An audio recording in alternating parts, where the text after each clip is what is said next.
एक बार फिर से स्वागत करता हूं आप सभी विद्यार्थियों का मनोज जांगरे क्लासेस में आपके अपने YouTube चैनल पर। आज हम बात करेंगे आंकड़ों के प्राथमिक आंकड़ों के संकलन की विधि, तीसरी विधि की।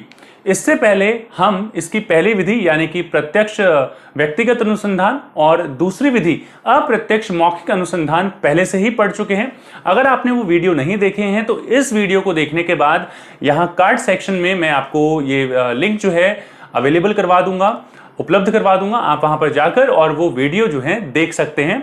अभी हम बात करते हैं प्राथमिक आंकड़ों के संकलन की तीसरी विधि के बारे में। तीसरी विधि जो है वो होती है स्थानीय स्रोतों व संवाददाताओं से सूचना प्राप्ति। कि जब आप स्थानीय स्रोतों के द्वारा या फिर संवाददाताओं के द्वारा जब आप आंकड़ों का संकलन करते हैं, सूचना की प्राप्ति करते हैं, तो उसको हम बोलते हैं स्थानीय स्रोतों व संवाददाताओं से सूचना प्राप्ति। ये तीसरी विधि होती है प्राथमिक आंकड़ों के एकत्रीकरण की। ये बात आप जरूर ध्यान रखिएगा। यहां पर बात कर रहे हैं कि इसके अंतर्गत होता क्या है। तो जब भी हम स्थानीय स्रोतों और संवाददाताओं से सूचना प्राप्ति की बात करते हैं तो यहां पर यह होता है छात्र छात्राओं की अनुसंधानकर्ता जो होता है, अनुसंधानकर्ता कुछ व्यक्तियों को नियुक्त करता है जो स्थानीय व्यक्ति हो सकते हैं। उनकी नियुक्ति की जाती है, उनको प्रशिक्षित किया जाता है, बाकायदा ट्रेनिंग जैसे हम बोलते हैं दी जाती है उनको। तो उनको बताया जाता है कि आपको किस प्रकार से सूचना एकत्रित करनी है। इस प्रकार की विधि को तब उपयोग किया जाता है जब आपका जो अनुसंधान का क्षेत्र है वो पहली दो विधियों से बहुत ज्यादा व्यापक हो। जैसा कि मैंने आपको बताया है कि जब बहुत ज्यादा छोटा क्षेत्र होता है तो उसके अंतर्गत हम प्रत्यक्ष जो है प्रत्यक्ष व्यक्तिगत अनुसंधान करते हैं। जब क्षेत्र उससे थोड़ा बड़ा होता है तो आप प्रत्यक्ष मौखिक अनुसंधान करते हैं। उससे भी बड़ा क्षेत्र होता है तो फिर हम स्थानीय स्रोतों एवं संवाददाताओं से सूचना प्राप्ति की विधि को उपयोग में लाते हैं। ऐसा तब होता है जब हमें एक ही समय पर अलग अलग स्थानों से सूचना का जो है मिलना अनिवार्य हो। जैसे बहुत सारी चीजों में उपयोग आती हैं, इनका यूज होता है, इनका उपयोग होता है, इनका प्रयोग होता है। कैसे होता है मैं आपको आगे बताऊंगा, लेकिन अभी हम बात कर लेते हैं इसकी परिभाषा, इसकी उपयुक्तता, गुण और अवगुण की। एक एक करके बात करते हैं सारी चीजों की। तो सबसे पहले परिभाषा मैं आपको दे चुका हूं, फिर भी एक बार मैं आपको दोहरा देता हूं। इस विधि के अंतर्गत अनुसंधानकर्ता सूचना एकत्रित करने हेतु स्थानीय व्यक्तियों या संवाददाताओं को नियुक्त व प्रशिक्षित करता है। इस प्रकार की विधि का उपयोग तब किया जाता है जब एक ही समय पर विभिन्न स्थानों से सूचना एकत्रित करनी हो, सूचना एकत्रित की जाती है। तो अगर आपको अलग अलग स्थानों से एक ही समय पर सूचना की उपलब्धता होनी चाहिए, ऐसा आप चाहते हैं एक अनुसंधानकर्ता के तौर पर, तो आप एक जगह से ही जो है सूचना प्राप्त कर सकते हैं आप अकेले। तो आपको कुछ व्यक्तियों को से जुड़ना पड़ता है, कुछ व्यक्तियों को प्रशिक्षित करना पड़ता है, नियुक्त करना पड़ता है, तब वो वहां पर जो भी आपको सूचना जो है चाहिए, जो भी जिस प्रकार की सूचना आपको चाहिए उस प्रकार की सूचना आपको एकत्रित करके देते हैं। आशा करता हूं ये चीज आपको, ये परिभाषा आपको बड़े अच्छे से समझ में आ गई होगी। नहीं आई कमेंट सेक्शन में आप मुझे कमेंट करके बता सकते हैं, अपने डाउट्स आप पूछ सकते हैं। हर एक कमेंट को मैं पढ़ता हूं और रिप्लाई भी करता हूं। तो यहां पर आगे बात करते हैं उपयुक्तता की, कि यह विधि कब जो है प्रयोग की जाती है। यह विधि तब प्रयोग की जाती है जब व्यापक अनुसंधान क्षेत्र हो, दो विधियों से ज्यादा व्यापक हो। मैं पहले ही बता चुका हूं, दो विधियां पहले बता दी हैं। जिसकी अगर मैं बात करूं तो पहला आता है प्रत्यक्ष व्यक्तिगत अनुसंधान, जिसमें अनुसंधान क्षेत्र छोटा होता है। फिर अप्रत्यक्ष मौखिक अनुसंधान, जिसमें अनुसंधान का क्षेत्र थोड़ा और बड़ा होता है, तुलना अगर करें तो बड़ा होता है, और यहां पर उन दोनों से बड़ा होता है। तो व्यापक अनुसंधान क्षेत्र होता है यहां पर स्थानीय स्रोतों और संवाददाताओं से सूचना प्राप्ति की विधि के अनुसार।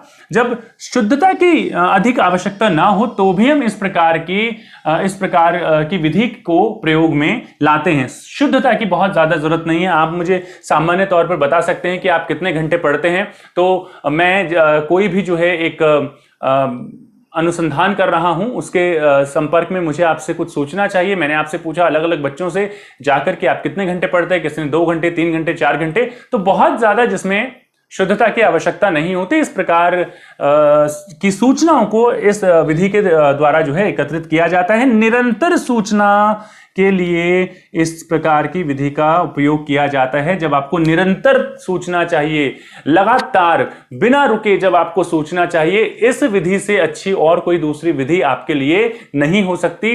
हाईलाइट कर रहा हूं, इस पॉइंट को याद जरूर रखिएगा। विशेषज्ञों की राय की जब आवश्यकता होती है तो अप्रत्यक्ष मौखिक अनुसंधान सबसे अच्छी विधि होती है। याद रखिएगा इन बातों को। गुणों की बात करें तो इस विधि के गुण हैं, विस्तृत क्षेत्र होता है, जैसे कि मैंने पहले बताया कि बाकी दो विधियों से यहां पर जो क्षेत्र है वो विस्तृत होता है। निरंतर सूचना की जब आवश्यकता होती है तब आप इस प्रकार की विधि को उपयोग में लेके आते हैं। मितव्ययता, ये विधि बहुत ज्यादा कम खर्चीली होती है, यानी कि इसमें लागत जो है वो कम आती है। विशेष परिस्थितियों में इसका उपयोग बहुत ज्यादा लाभदायक होता है। मैं वो विशेष परिस्थितियां आपको बताना चाहूंगा, जैसा कि मैंने वीडियो के प्रारंभ में भी आपको बताया था। तो ये स्थितियां क्या होती हैं जब आपको कीमत सूचकांक के बारे में पता करना हो, जब आपको कृषि उत्पादकता के बारे में पता करना हो। इस प्रकार की सूचनाओं को एकत्रित करने के लिए ये विधि बहुत लाभदायक होती है। अब आप बोलेंगे कीमत सूचकांक क्या होता है? आप आगे जब सांख्यिकी के जो अध्याय हैं जब उनके बारे में पढ़ेंगे तो आपके लिए इन सूचकांक के ऊपर जो है, सूचकांक आपका जो है आखिरी अध्याय भी है सांख्यिकी में, तो आप उसमें और भी इंफॉर्मेशन और भी आपको सूचना वहां पर मिलेगी, और भी इसके बारे में जानकारी आपको मिलेगी। ऐसा आप ये सोच सकते हैं कि आपने ये पूछा कि भाई आप एक फोन लेना चाहते हैं और आप अलग अलग अपने दोस्तों को बताते हैं कि भाई तुम्हारे यहाँ ये कितने का मिल रहा है, तुम्हारे यहाँ कितने का मिल रहा है, और आप जो है उनसे सूचना लेकर जहां पर सबसे ज्यादा सस्ता मिल रहा है वहां जाके और खरीद लेते हैं। तो ये एक तरीके से आपने जो है, जो आपके दोस्त हैं वो आपके स्थानीय स्रोत हो गए, संवाददाता हो गए, जो आपको निरंतर सूचना प्रदान कर रहे हैं एक समय पर कि मेरे यहाँ इतने का है, मेरे यहाँ इतने का है। ये एक छोटा सा उदाहरण जो है आप लेके इसको समझ सकते हैं। तो गुणों की हमने बात की, जब विस्तृत क्षेत्र हो, निरंतर सूचना की आवश्यकता पड़ती हो, मितव्यय होती है ये विधि, और इसके अलावा विशेष परिस्थितियों में जब कीमत सूचकांक और कृषि उत्पादकता के बारे में हमें जानकारी की आवश्यकता होती है, तो ये विधि बहुत ज्यादा लाभदायक होती है। इसके बाद बात करते हैं अवगुण अथवा दोष की। तो देखिए, अलग अलग जो आपके स्थानीय स्रोत हैं, जो संवाददाता हैं, उनको उनका जो सूचना देने का तरीका होता है वो हर किसी व्यक्ति का अलग अलग तरीका होता है। तो यहां पर एक समरूपता नहीं आ पाती, एक रूपता का यहां पर अभाव होता है, एक रूपता की यहां पर कमी होती है। तो ये इसका पहला दोष है। इसके बाद बात करें, पक्षपात का भय हो सकता है। क्या पता आपके जो स्थानीय स्रोत हैं वो पक्षपात अगर कर रहे हैं, या फिर उन्होंने जिन व्यक्तियों से सूचना एकत्रित की है वो अगर पक्षपात कर रहे हैं, तो ऐसी विधि में, ऐसी स्थिति में आप जो निष्कर्ष निकालेंगे वो गलत हो सकते हैं। तो पक्षपात का भय यहां पर होता है। शुद्धता की यहां पर कमी होती है, जैसे कि मैंने पहले ही बताया कि इस प्रकार की सूचना की आवश्यकता तब पड़ती है जब हम इन्हें पत्र पत्रिकाओं में इस तरीके की सूचना को हम उपयोग करते हैं, समाचारों में हम इसे यूज कर सकते हैं, रेडियो वगैरह पर हम इसे प्रयोग कर सकते हैं। तो ऐसी स्थिति में शुद्धता की हम बहुत ज्यादा इसमें उम्मीद नहीं रखते, लेकिन ये इसका दोष है कि इसमें शुद्धता की कमी होती है। इसके बाद अगर हम आखिरी पॉइंट की बात करें तो वो है संकलन में देरी, कि अगर आपके स्थानीय स्रोतों ने समय पर आपको ये सूचना उपलब्ध नहीं करवाई तो उस स्थिति में आपकी सूचना का कोई भी महत्वपूर्ण, उसका जो महत्व है वो नहीं रह जाता, वो सूचना जो है महत्वपूर्ण नहीं रह जाती। सारे टीवी चैनल्स एक बात बता रहे हैं कि मान लीजिए आज इंडिया पाकिस्तान का मैच है और इंडिया जीत गई है, आप उसे 2 घंटे बाद अपने टीवी चैनल पर दिखाएंगे तो उस सूचना का कोई भी महत्व नहीं रहेगा। ये पूरी की पूरी सूचना, जो ये पूरी की पूरी जो डिटेल्स मैंने आपको जानकारी यहां पर दी है, ये मैंने दी है स्थानीय स्रोतों व संवाददाताओं से सूचना प्राप्ति के बारे में। तीसरी विधि होती है ये। अगली विधि को लेके आऊंगा अगली क्लास में, अगली वीडियो में, लेकिन वो तभी आएगा जब इस वीडियो पर आपका भरपूर प्यार और आपका साथ मिलेगा। जैसा कि आप हमेशा करते हैं, लाइक जरूर कीजिए, दोस्तों के साथ शेयर जरूर कीजिए, और कमेंट में हमें कमेंट करके जरूर बताएं आपको वीडियो कैसा लगा। अगर आपको वीडियो अच्छा लगा तो भी बताएं, क्या इंप्रूवमेंट हो सकती है वो भी बताएं। डेफिनेटली हम हमारे नेक्स्ट वीडियो में ये सारी चीजें कंसिडर करेंगे और भी अच्छे अच्छे वीडियोस आपके लिए लाने की कोशिश करेंगे। आप हमारा व्हाट्सएप ग्रुप और या फिर टेलीग्राम ग्रुप जो है नीचे लिंक पर दिए गए लिंक पर ज्वाइन कर सकते हैं, जिससे कि अगर आपको कोई भी डाउट हो तो आप पूछ सकते हैं। इसके अलावा आप हमें फेसबुक और इंस्टाग्राम पर भी फॉलो कर सकते हैं, मनोज जांगीर क्लासेस के नाम से वहां पर पेज है। पढ़ते रहिए, देखते रहिए मनोज जांगीर क्लासेस। मिलते हैं किसी और वीडियो में।